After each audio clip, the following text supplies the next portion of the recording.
Okay, we're going to go ahead and begin the process of our governor's panel, and we're very excited to have three of our Southern governors here today to talk about the automotive industry in our region.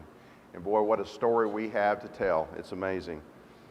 I'm going to bring up again Larry Dorcher, General Manager of Manufacturing Support at the Toyota plant in Alabama, and he's a sponsor. The Toyota is a sponsor of the governor's panel, and he's going to come and say a few words to kick off the process. Larry?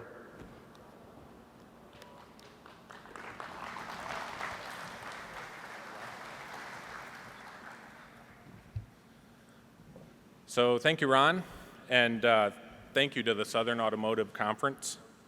Your organization does great work in the South, and you guys are really doing a wonderful job, and you're leading the way for this challenges that we have in the future as the automotive industry changes.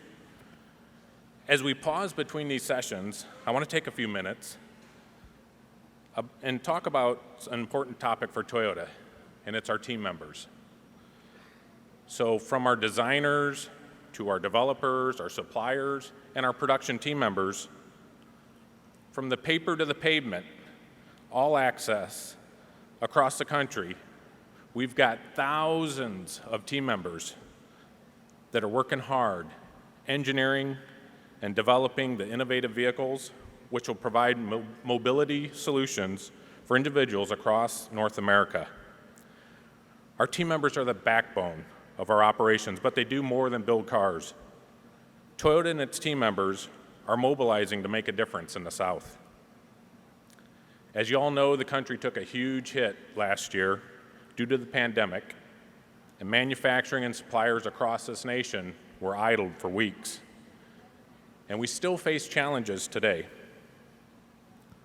But with the support of our elected officials, community partners, and our team members, we've weathered the storm and we're back on track. During our downtime, we were not assembling vehicles, but our team members were engaged in company-paid community support activities to serve our neighbors in need. In Alabama, Kentucky, Mississippi, Missouri, Tennessee, and Texas, all these states that are represented by the SAC, our team members came together. We mobilized food pantries in rural areas. We stuffed thousands of bags of children's foster care goods across the nation. We held blood drives. And we packaged emergency kits for the American Red Cross. And the list goes on and on.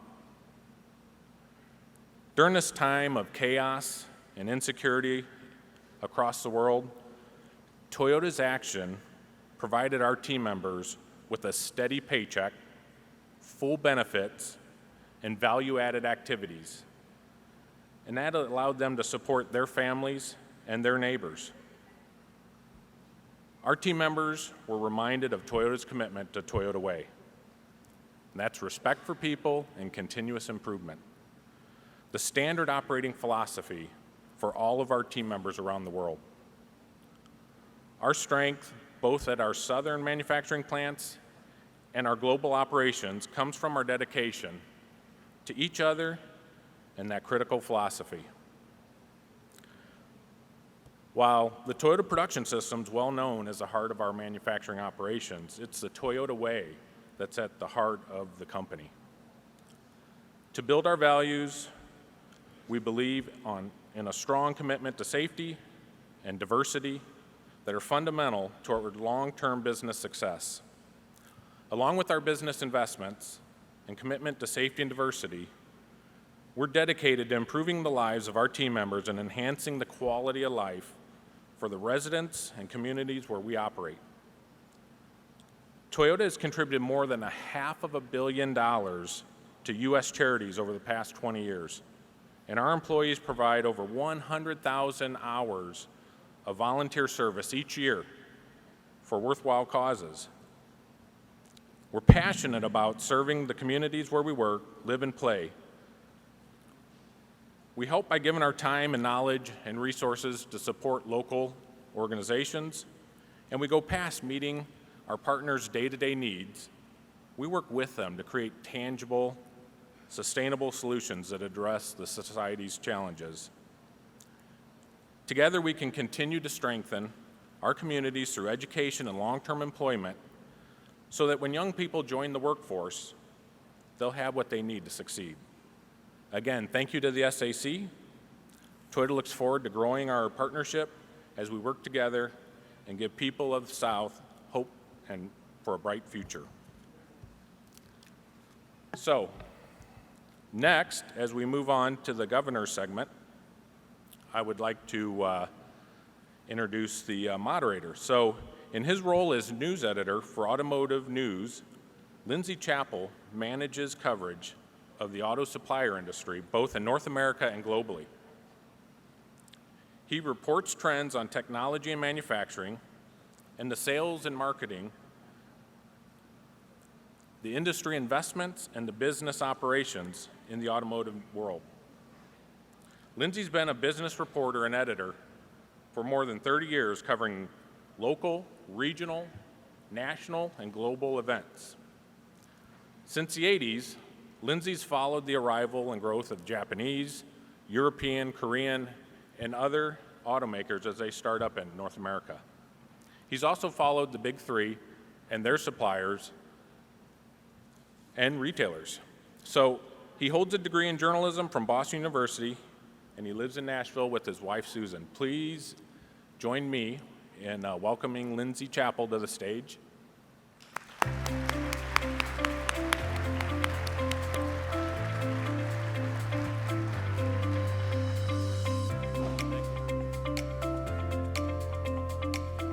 Thank you very much. It's always nice when somebody says something nice about you for a change. It is wonderful to be back with the Southern Automotive Conference today. It's been a while since I was here, and I have missed your hospitality and enthusiasm and that thing that I have always found unique about your organization, which is your spirit of cooperation and of positive thinking and problem solving. Over the years, I've met with various groups and associations around the auto industry, and I've observed that many of them happen to be pretty good at bringing problems to light and talking about them. But I've always marveled at how effective your group is and has been over the years at solving problems, at resolving issues, and coming up with positive solutions to challenges.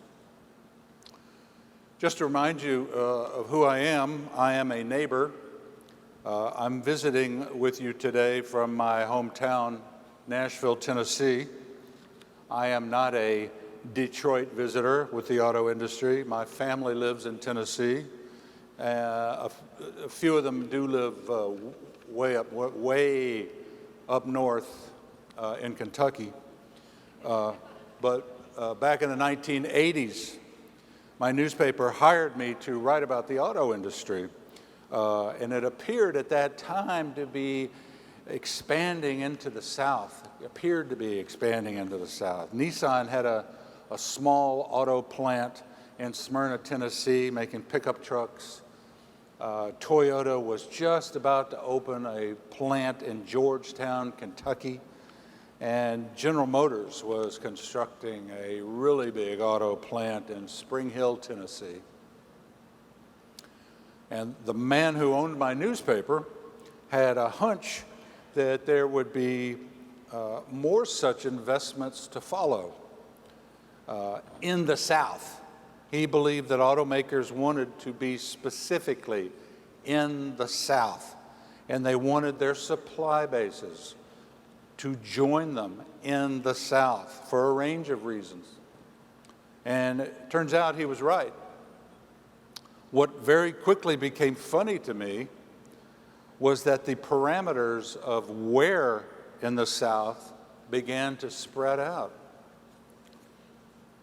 It's interesting now to look back to that time more than 30 years ago to note where the North American auto industry was not expanding.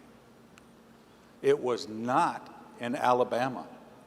That made no sense anybody in Detroit would have told you at the time. And it was not in South Carolina, which also would have made no sense to anyone back then from Detroit. And it was not in Mississippi. That also was just not accepted thinking. The auto industry did exist in Georgia, but not for long. An old Ford plant there and an old GM plant in Atlanta would soon disappear. And it did not exist in Texas. There was one GM plant there in that big old state. And you wonder why? Well, just look at a map and see for yourself how far away Texas is from Detroit. Okay, so now look at us.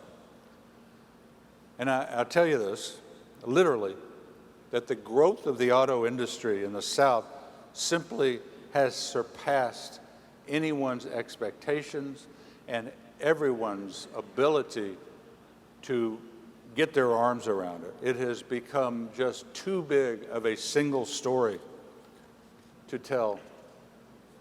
There was so much, so fast, so many companies and factories and so many suppliers and so many different unrelated stories going on at the same time, from South Carolina to Texas, Lexington, Kentucky to Montgomery, Alabama, West Tennessee, North Mississippi, Charlotte, North Carolina, Charleston, South Carolina, Chattanooga, Opelika, Jackson, Mississippi.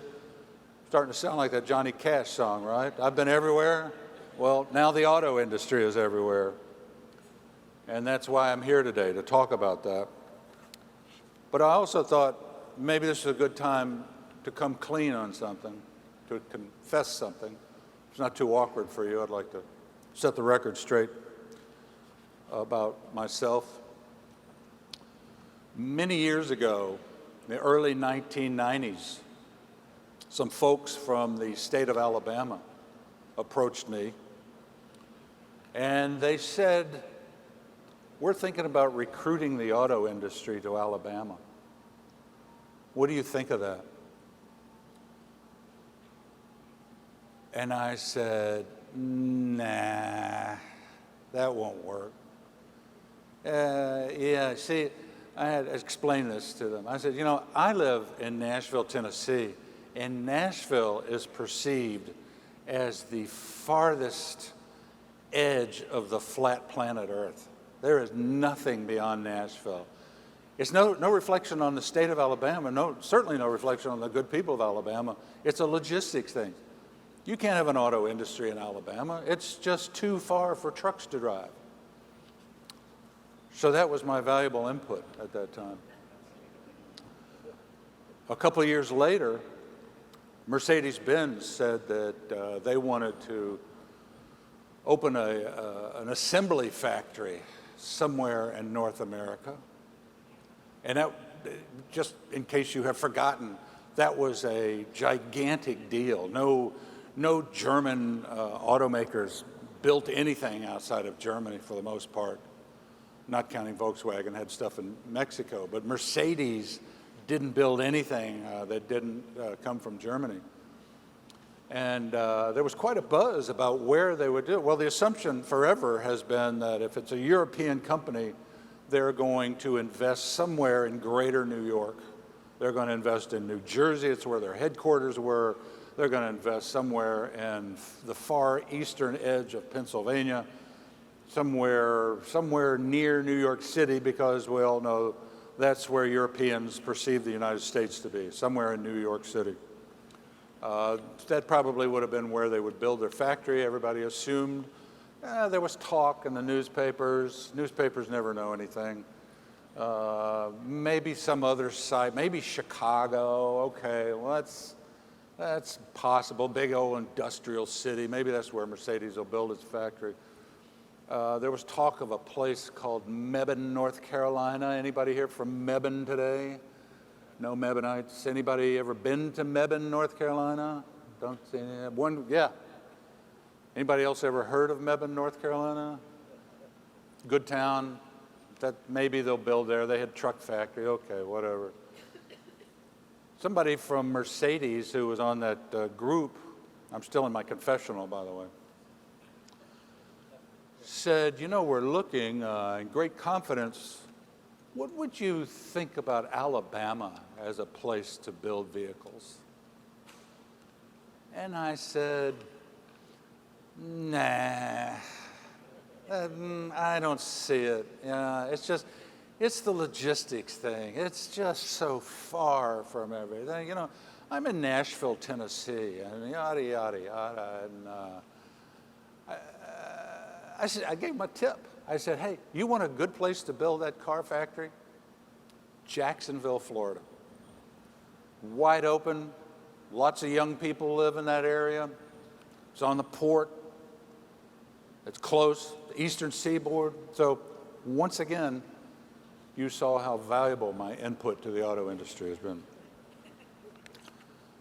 But there are some people who do have an amazingly insightful front row seat as to what's going on and as to what's still coming. And they are the governor of Alabama, the governor of Mississippi, and the governor of South Carolina. It is unprecedented that the chief executive officers of 3 states would take the time to join your conference today, and we will get to hear from each of them in the hour ahead. But we shouldn't be surprised that they've come together here today, because that's exactly what I was talking about when I stepped up here a minute ago. It's that thing again. It's that thing I've always found unique about this organization and about the industry of the South, that spirit of cooperation and of positive thinking and of problem solving. So I would like to introduce each of your governors one at a time and invite each one to say just a few words about their perspective on what's happening in their state and what's coming in the future. And if I may begin with the governor of Alabama, who now governs a state where we find Mercedes-Benz, Honda, Hyundai, Toyota, and we have to count it as a separate company, Mazda Toyota. If you would please welcome with me Governor Kay Ivey. I'm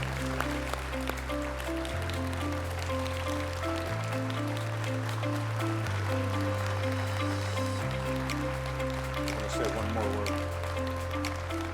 While you're all standing up, I would also like to tell everyone that we're celebrating Governor Ivey's birthday today. So.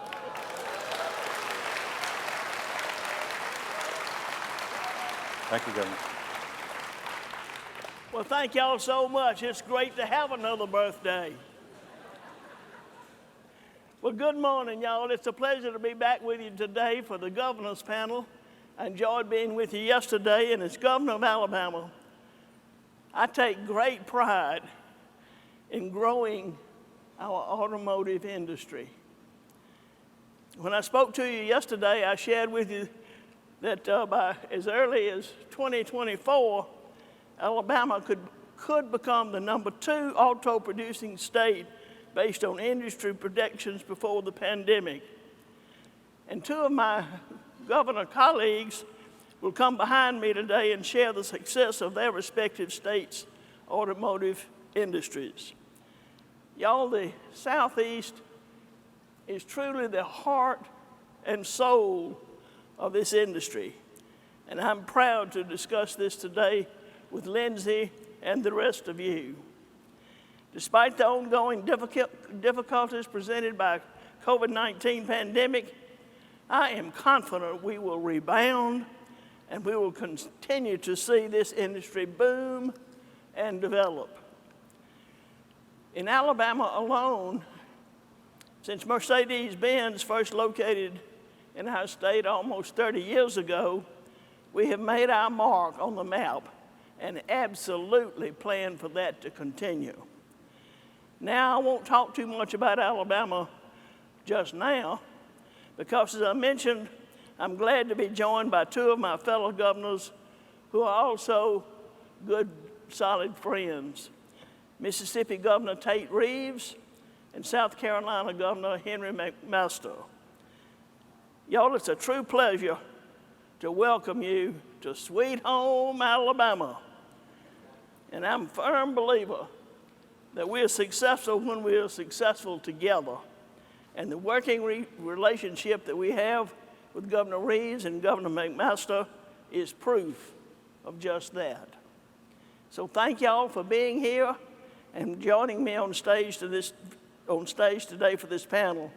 And thank you to each of you for being here in Birmingham for this conference. Y'all play an important role in the success of our industry. Thank you.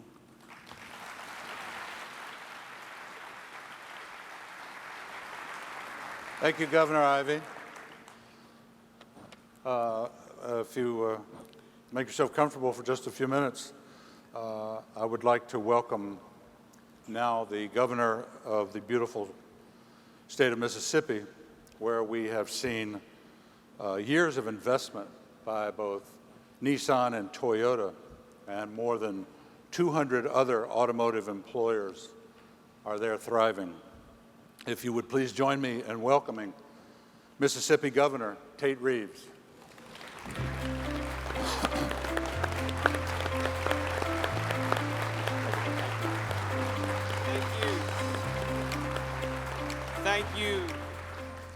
Thank you so much for giving us the opportunity to be here today. It's always a great occasion to be in the state of Alabama, but particularly on a day in which we get to wish one of my favorite governors happy birthday. Mississippi is a state that years ago made the decision, some 25 years ago, while other states were moving away from manufacturing, Mississippi made the decision to invest in advanced manufacturing. When you think about the state of Mississippi and the unique logistical advantages that we have, it makes perfect sense to have done so. You think about our western border being the Mississippi River that ends up at the port of New Orleans. You think about our eastern border with the Tennessee Tom-Bigby, which ultimately makes easy access to the port of Mobile. You think about our well-established rail system in our state, which provides easy access to the port of Gulfport. When you think about our well-developed interstate system, which runs literally from throughout the southeast, it becomes very clear of some of the logistical advantages that we have in our state, not to mention the fact where we are situated, literally almost exactly halfway in between many of your facilities in the state of Texas, between there and your facilities in South Carolina and all places in between.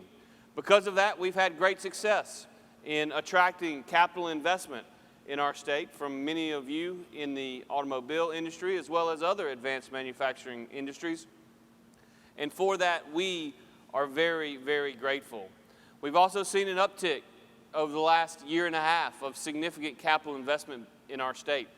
If you go back over the last 10 years, the average year of capital investment has been approximately $950 million a year. We did $1.8 billion in new capital invested in our state in 2020. And we believe because of our investments, which we'll talk about later, in our workforce and our workforce development, workforce training programs, we are uniquely poised to see even more significant capital investments in our state in the future. We value you as a partner in growing our economy, in employing our people, and working together. I'm convinced we're going to continue to see economic growth and prosperity in our state and throughout the Southeast. The mere fact that I have the opportunity to be on stage with my dear friends and colleagues from Alabama and South Carolina shows you how far Mississippi has come in the last 20 years. And this being a Southern conference, I must conclude by just simply reminding everyone of a saying we have back in my hometown of Florence, Mississippi. I am definitely American by birth, and Southern by the grace of God. Thank y'all.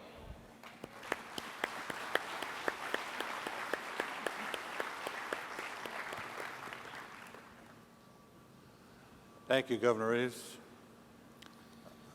I would now like to bring you the governor of South Carolina, where we are seeing seemingly endless investment from BMW and from Daimler, from Volvo, and a new company that you might not have heard of, but I guarantee you will, called Polestar. Please welcome Governor Henry McMaster.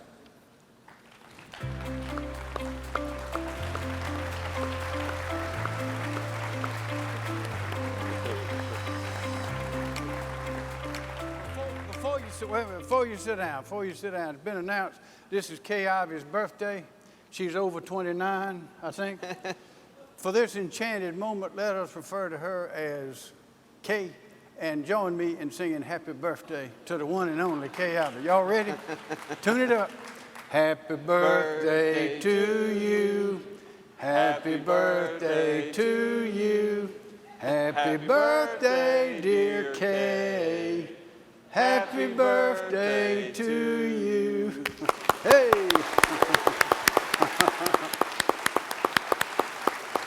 Y'all, thank you. I'll be very brief. I'm delighted to be here with Kay Ivey and Tate Reeves of Alabama and Mississippi. Our states are a whole lot alike. We compete over the same businesses. And usually if you watch our legislatures, you'll notice that any time Alabama or Mississippi's legislature does something smart or stupid, South Carolina's usually close behind. We think alike, we talk alike, and it makes a big difference. And I'll have to say that in this job, as theirs, we get to talk to people from all over the world, different languages, and they all want to come to the southern states. Nobody wants to go up in the freezing cold anymore. We are right-to-work states, have been for many years. We got very business-friendly legislatures. In our state, South Carolina, our business is business. We understand that. We work around three poles. It's environment, education, and economy. And if all of those are working, things are cooking. If one of them is weak, then the other two can't sustain us, and we know that. So I'm happy to be here representing my state, 5.2 million proud, happy South Carolinians, and look forward to giving you some information. Thank you.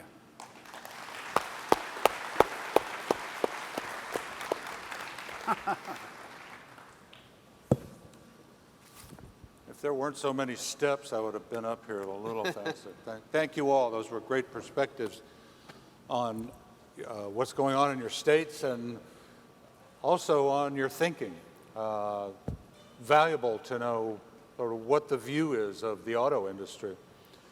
And I was hoping maybe to ask each of you, we have seen so much unbelievable growth in the auto industry in each of your states over the years, over the last 2 decades, 3 decades.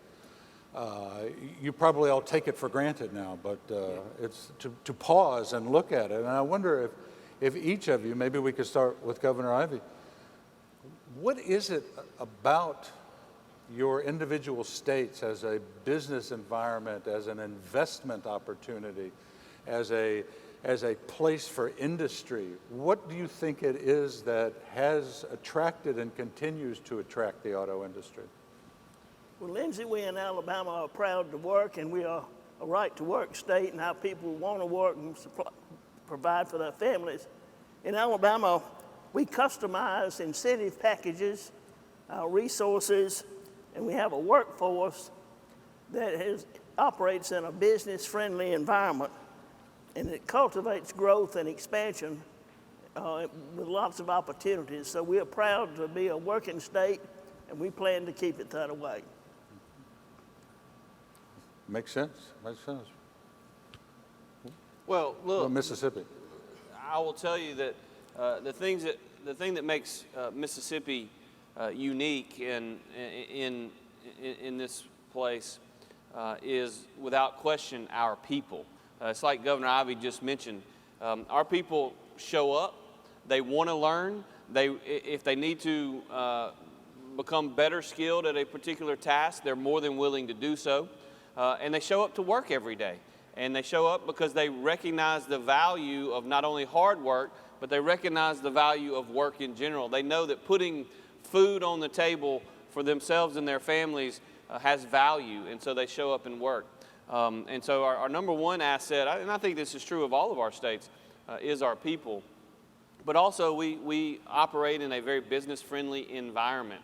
Clearly, when you are looking at investing, in many cases, billions of dollars of capital, for instance, the permitting process is incredibly important. We've worked very hard in our state to make sure that our Department of Environmental Quality recognizes that they have a job to do, but one of those jobs, and intrinsic within the job that they have to do, is we've got to get things done. I'm happy to tell you, and I looked at a lot of statistics in preparation for today. Mississippi has the 4th fastest permitting process in the entire United States. Now, Alabama has the 1st, and South Carolina has the 2nd, and so we got more work to do, and that's what, when Henry was talking about earlier, we as governors love to compete with one another. Our teams compete with each other on the athletic field. We compete with one another in terms of attracting capital investment, but we also recognize and respect the good things that are going on in other states, and where they're better than us, we're going to try to emulate them and try to improve and get better. Sell me on South Carolina. What is it that is growing there that makes people want to move their auto investments to South Carolina? As Kay and Tate said, the main thing is the people, and that's what all these businesses, big ones, looking to invest hundreds of millions of dollars from all over the world tell us. And sometimes they realize how the people are different in our states more than we realize it ourselves. But we started in the automotive business in 1992 with BMW. And we tried to start before that. In fact, I was practicing law way back when Mercedes ended up coming to Alabama. And we were trying to get them into South Carolina. But we do have a friendly competition that's still going. But when BMW got there, that really turned things around. And then Boeing came later. And we now build jet planes in Greenville with Lockheed Martin, and passenger planes in Charleston at the other end of the state. Have a number of automobile manufacturers, Volvo, BMW, Mercedes, and others, as well as those that work with them. But it's the people. The people will come to work, and we attribute that in South Carolina to the fact that we are historically a very military state. We have a strong Judeo-Christian tradition, a strong military tradition. We've been fighting since the very beginning. We've been in all the wars and everything, of course. I read about that. Yeah, our people, they'll fight you. You know, look out. And they'll come to work, too. Yeah. And Mark Clark, the great general, World War II, 4 stars, was later the president of the Citadel. And he'd been everywhere. And he said there's more patriotism per square inch in South Carolina than any place in the world. No offense, I'm sure he, but that's what he said, and I think that patriotism, loyalty, those kind of things make a difference. And one other thing, the chairman of BMW just a couple of years ago said South Carolina's a handshake state. He said when people in South Carolina give you the word and shake your hand, you can count on it. Some of our biggest business people, Charles Daniel was one a few years ago, said the same thing, different words. There's later Floor Daniel, and then turned into just a floor manufacturer. Yeah. But he said that a handshake is more important than a contract. It's those kind of things, I think, together with the weather, with the right to work attitude, not only laws, but the attitude that make our part of the country very, very attractive to people. And nobody, unless they already live in the freezing cold, very few people want to go live in the freezing I'm not going. cold. That's good. You're a smart man. I thought so. But let me ask you this. I'd love to ask all three of you this question. Is these attributes, these things that you've identified, we live in an ever-evolving society, ever-evolving world. People are coming in, new people from other parts of the world, people from other parts of the country. Cities are growing. are the things that you're talking about, the things that have made you successful these last 25, 30 years, are they going to remain the same? Are they going to be your calling card 10 years from now or 20 years from now? Will you be able to hold on to those things that have made your state such investment centers? I'll stick with you. I think so. I mean, it's difficult to change the nature of the people because it's taken generation after generation to get to where we all are. And those are pretty much stamped in the DNA by now, I guess. But times do change. And when BMW came in 1992, they now have 30,000 employees. And by the way, last year was their best year ever. And they produced, BMW in Spartanburg, South Carolina, produces a brand new vehicle about every minute and 2 seconds, something like that. It's about 450,000 a year. And of course they have 3 shifts. But when they came in, we had a great technical college system that began back in the 60s and it matured some, but right now we're really dependent on that. We have 16 of them in our state of 5.2 million people. And we tailor the classes, they can get certificates, and we're now gone to providing scholarships and all sorts of things for certificates, for various types of proof of certain educational attainments in our technical college system, which of course is higher education, which has taken on a much, much greater role. It used to be sort of a trade school attitude, but that's changed now with the technology. But we're trying to get as many people right now that a lot of people have quit work, for one reason or another. And we're trying to train and retrain them and offering scholarships and incentives for them to come get that training at technical colleges. So what I'm saying is as the industry has matured and more people are coming in, we are learning that we had to be more and more educated and trained. So we're putting a lot of money and a lot of time into seeing that we can do that with our people. Same question to you: is the things that have made Mississippi successful, will they remain in place? Will they continue to be the things that make Mississippi successful?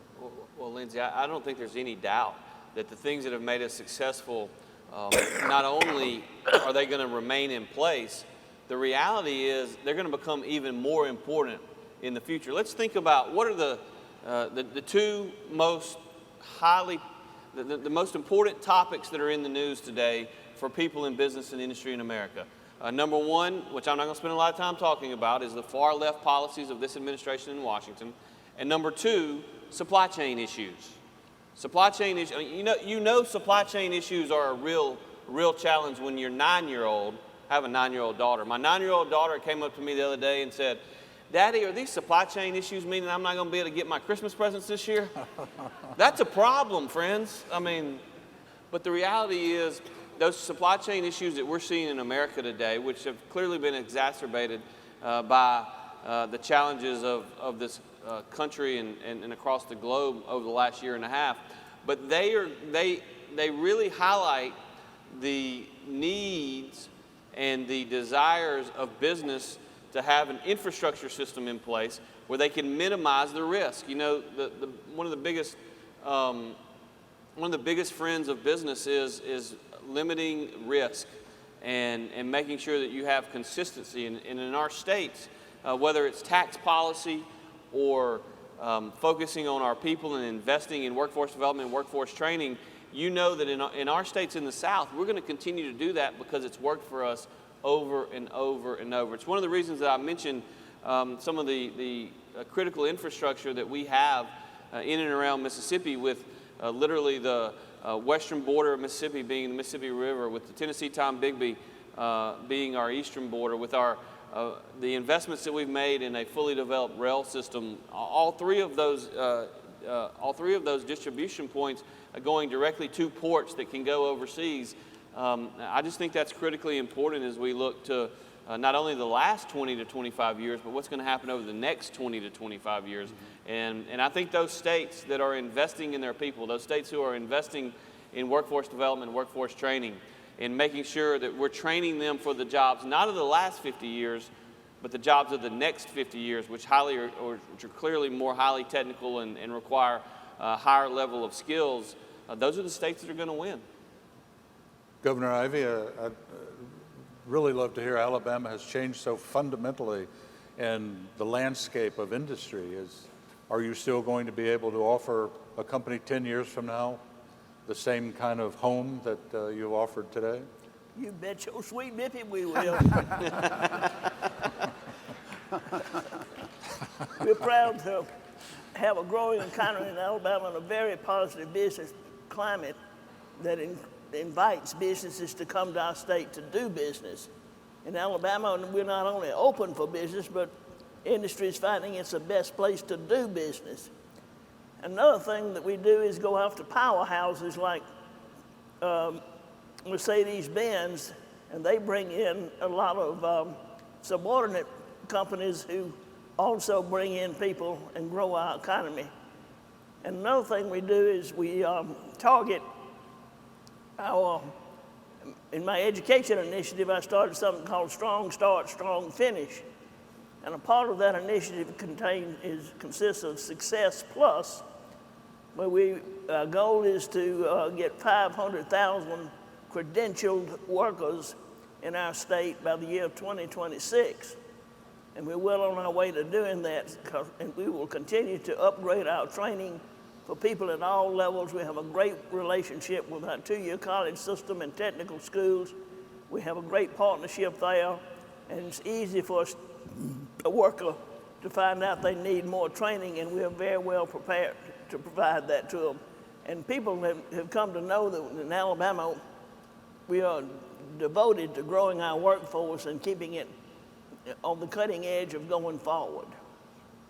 It made me think of two things, if I can Sure. add that. Yes, sir. One, we have, y'all probably heard of Charleston. It's that we have a great port there, have for many years. We've been spending a lot of money to deepen that, and we're about through getting it down to 52 feet at low tide. It'd be about 55 at high tide, and that's going to allow these. You all haven't seen some of these ships out there. You ought to see those things. They can carry 15,000 of those containers on them. It's hard to believe. So we're spending a lot of money and time looking at the future. When we finish with this dredging, we'll have the deepest port, and is wide enough for ships to go in and out at the same time. At low tide, 24 hours a day, it'd be the deepest on the Atlantic coast. But one thing that we all did was thinking ahead and using common sense. While a lot of other states shut down, locked down, and just went dead, we did not.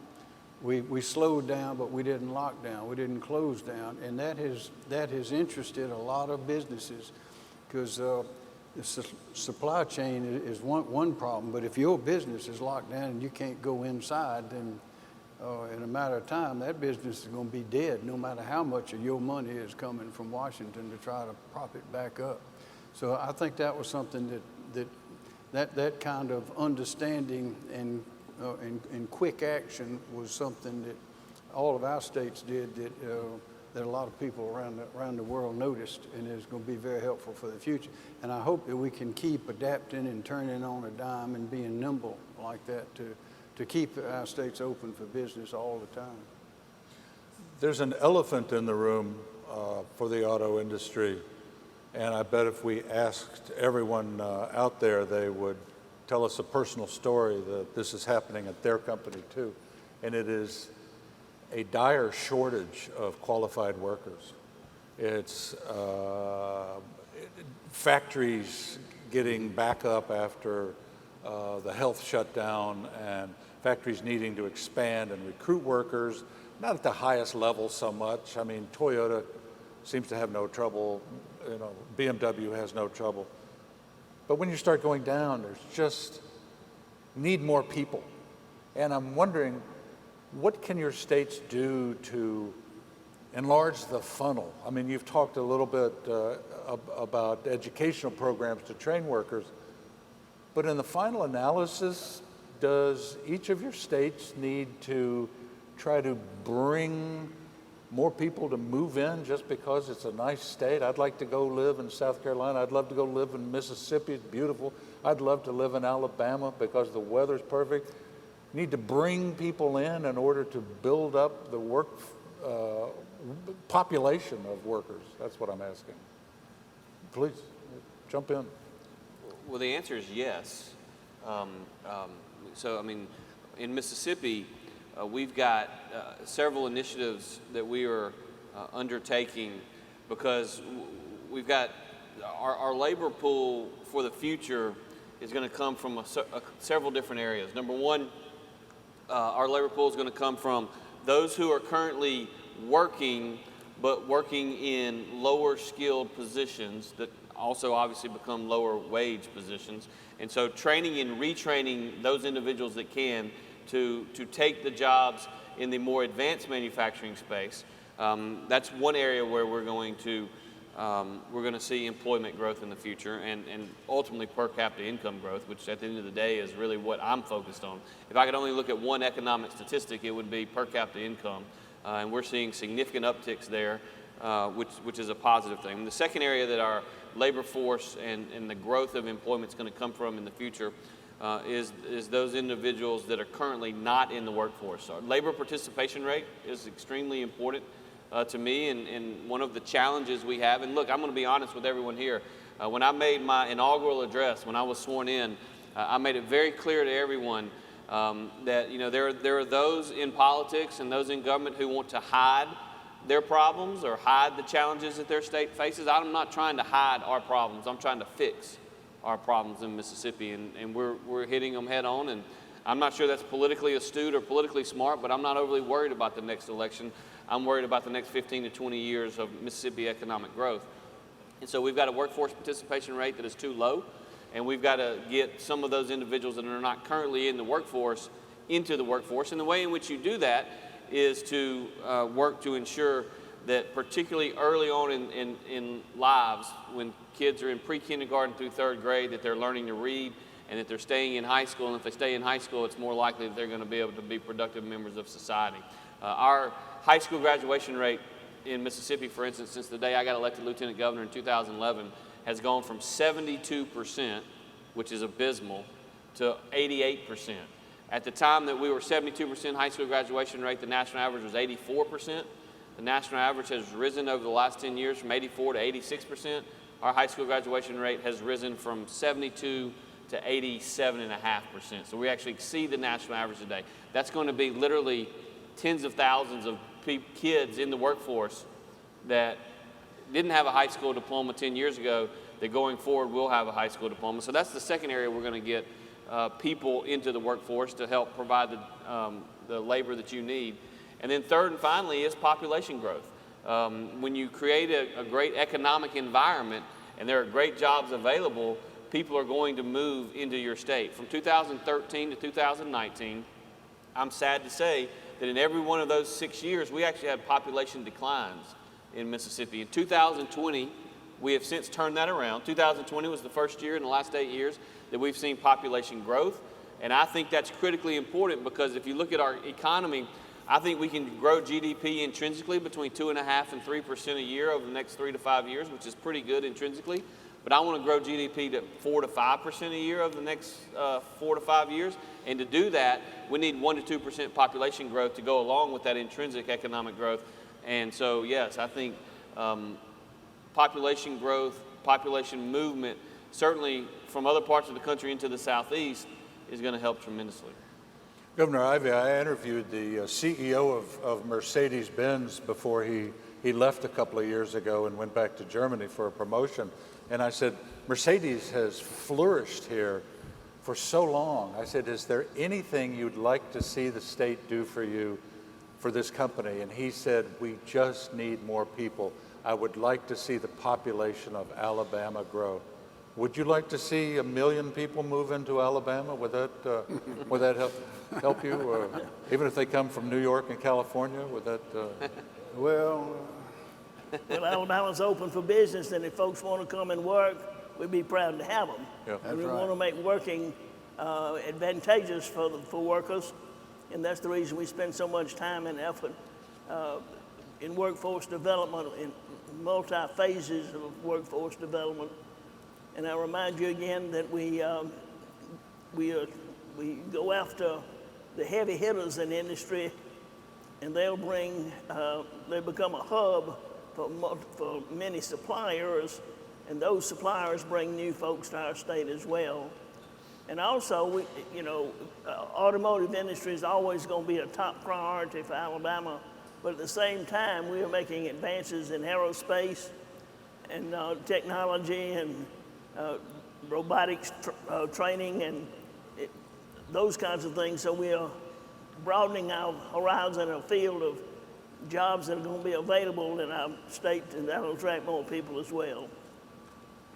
Is it an active pursuit of the state of Alabama to try to interest people from around the country to come build a home here, come bring your family, come live here? Is that? We're going to go after them and invite them to come work here, and then they'll decide about bringing a family. They have to work, though. That's the deal, right? Yeah. In South Carolina, are there enough beachfront homes available if you need to get 100,000? You got a couple of million, you can find one. Okay, all right. I tell you, the prices, this is true. When I was in college, a friend of mine's family owned an island called Kiowa Island. I've heard of that island. And they sold Kiowa Island. The taxes were going up. They'd used it for, they really hadn't used it for anything. There were about 14 houses on it at that time. And they sold it to an Arabian company for $17 million in, I think it's 1973. And at the time, that was the largest land transaction in history in the state. About a year ago, a house and lot sold for $17.5 million. You could have had the whole island. There's some space there if you got plenty of money. But do you want to see the population grow in order to? Well, it's going to grow. It's growing. We've had a lot of people move in. Typically, the people that are moving in from other states are not looking for jobs. They usually, a lot of them are retired. A lot of them are working or could work from anywhere. We have a lot of executives and those kind of people that are moving in. Charleston has been for many years, I think in a row, the #1 tourist destination in the country, and it sometimes was the #1 tourist destination in the world, according to the Condé Nast magazine. Greenville is growing. I mean, our population is growing and has been. But as far as and by the way, one reason Tate Reeves is not worried about the next election is because nobody's crazy enough to run against him, because he's done a great job. But the main people that we're working on educating and training is the people who are there right now, because those are the ones that we are supporting with various systems, and we want to get them working. And that's why we're putting such an emphasis on that now. But like Kay says, we love new people coming in, and there is room. And usually the folks we have coming in are bringing an enormous amount of talent, insight, and it's a good thing. This is an issue for the chief executives of industry. It's not necessarily your problems as chief executives of your states. But the rise of electric vehicle technology is coming as a kind of tidal wave into the auto industry. And the challenge for the industry is that the supply base to support that does not yet exist for a variety of reasons. The United States was not a leader in EVs, so the supply base so far mainly exists in other countries of the world. But there is now a desire to see those supply bases take root in the United States. And I wonder if each of you is directing your departments of economic development to look in that direction, to tune their attention to electric vehicle support companies, the vast chains of parts and mining of minerals, which doesn't occur in the United States, let alone in the Southeast. Are there opportunities in your states for this new supply base to take shape? Governor Ivey, maybe you have some thoughts. Well, we're almost ahead of you. Greg Canfield and his team recruited the first graphite processing plant this last summer, and they located in Coosa County. And so that we're going to be producing graphite, which is an essential ingredient for the electric batteries. In addition, Life Cycle, a Canadian company, has announced plans to partner with Mercedes-Benz to recycle the EV batteries. So we're definitely honed in on electric vehicles, and we are also expanding the the charge-up stations along I-20 from Tuscaloosa to Atlanta. So we're getting ready for those things, and we'll be ready. Okay. And Mississippi must have opportunities to start recruiting such a supply base. Look, there's no doubt. Every state in America has an opportunity. You don't have to be a governor very involved in economic development to know that every company currently in the EV space and a bunch of companies that ain't currently in the EV space but want to be have an RFP or an RFQ on the street looking for somewhere to locate a large manufacturing facility. Now, the challenge, of course, is what you mentioned, is ensuring that the necessary parts that go into that EV space, and they vary significantly because the technology in the EV space varies significantly from one company to the next, and so it's really important, I think, from a state's perspective, to make sure that when you decide or work through the process and determine the opportunities that exist, that you find a partner that makes sense for the individual communities in which they are thinking about locating. Mm-hmm. But yes, the opportunity is there. Whether or not the goals that have been set forth by the administration or by individual states in the U.S. are actually met by 2030 or they're actually met by 2040 certainly is up for debate, but there should not be a debate that we as a country and across the globe are moving in that direction with more and more and a higher percentage of our automobiles being electric or some combination, hydrogen, whatever the case may be. Mm-hmm. Make some graphite, we might cut you a deal. Keep it in mind. I know in South Carolina, Volvo intends to be the first all-electric EV factory, and between Volvo and Polestar. That's right. And so I'm wondering if there's an urgency. Are you telling it's Bobby Hitt? Is Bobby Hitt still your guy? Oh, he retired after enormously success. He's been trying to leave for years. That's our Commerce Secretary. We have a new one named Harry Lightsey, who's superior as well. But we've got a great Commerce Department. But yes, you're right. I was just looking. Volvo, they're going to be making electric cars soon. Oshkosh Defense is in Spartanburg, just down the street from BMW. Right. And they're going to make postal service. These are all electric postal service vehicles. And by the way, when BMW moved in 1992, we had just a handful of automotive type support companies. And now I think there are over 200 or so that are located in the state. Mm-hmm. When you start something like this, it's like a magnet. It draws them in. Arrival North America is in York County. That's up towards Charlotte. They're going to be making electric buses.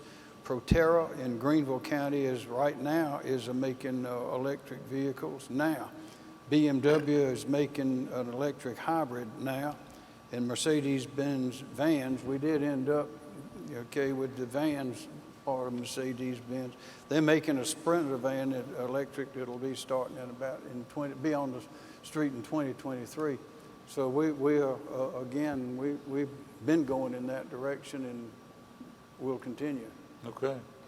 Let me just make one other point, because I think it's important, and I know everyone here recognizes this, but there is a transition happening in the industry.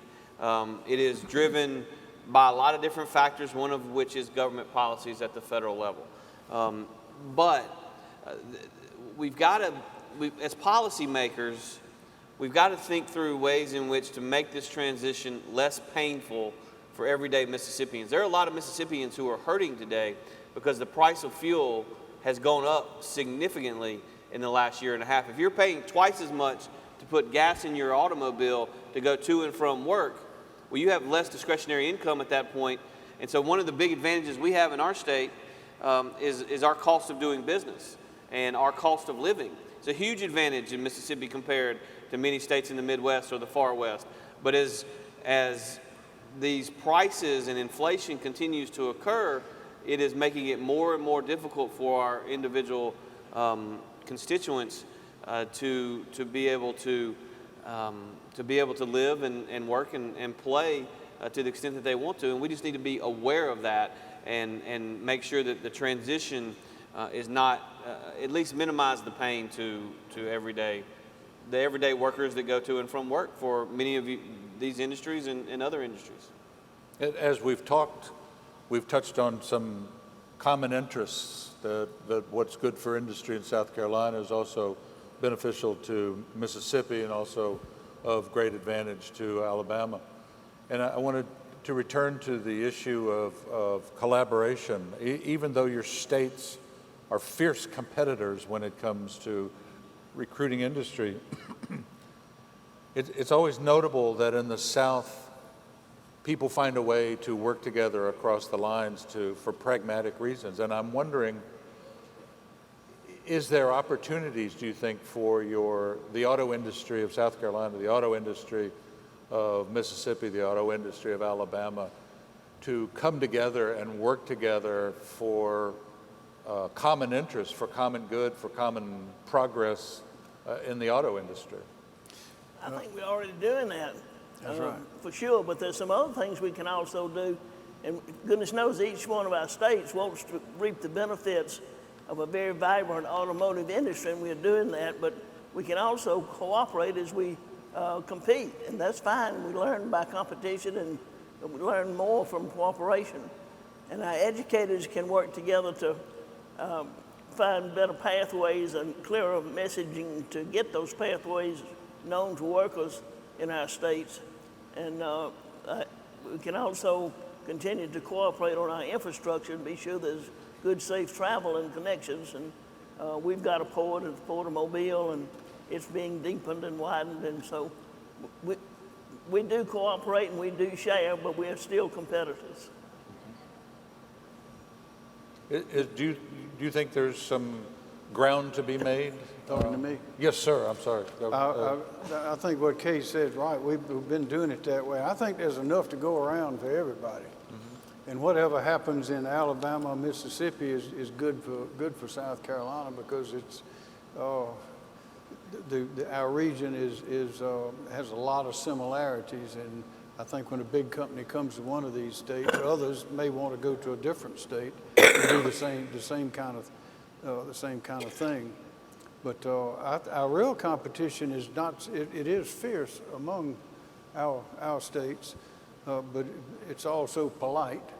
But our real competition is with other parts of the country as well as the rest of the world, and that's what is really exciting to see, that the rest of the world, many of the companies there are seeing that this is the right place to come and invest in the people, because they always tell me, as we've said, it's always about the people, the people, the people.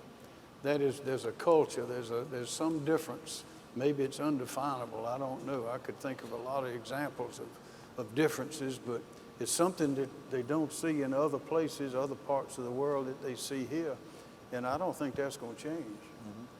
Governor Reeves, would you? No, I think I have to agree with what both of these governors have said. The reality is the Southeastern Conference states have become the new automotive corridor in the United States of America. And it's really hard to argue otherwise.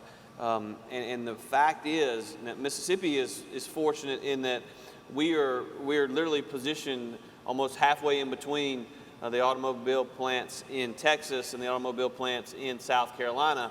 And so I smile every time a major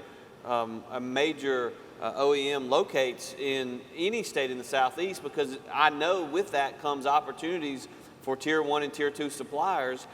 And it's, again, I mentioned it before and I'll mention it again, the supply chain issues make that even more important and create even more opportunities for us, because it's, if you're in the business and you've got parts that are sitting on a freight container outside the Port of LA that can't get in, it ain't doing you too much good sitting there. But if your supplier or your part manufacturer is located 100 miles from you and you can easily get it via rail or via interstate, then that makes a heck of a lot more sense. And so I think we have a great opportunity to see continued growth in the automotive space throughout the Southeast. And we're going to compete, and we think if we compete on a fair playing field, we're going to win more than our fair share.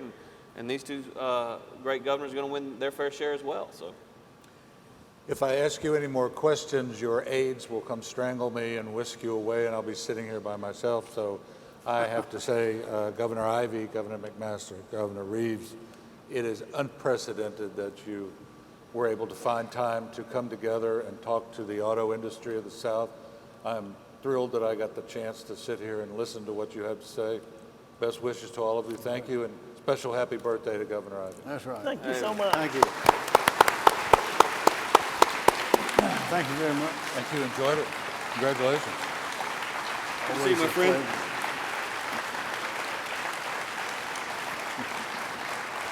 Well done, Kay.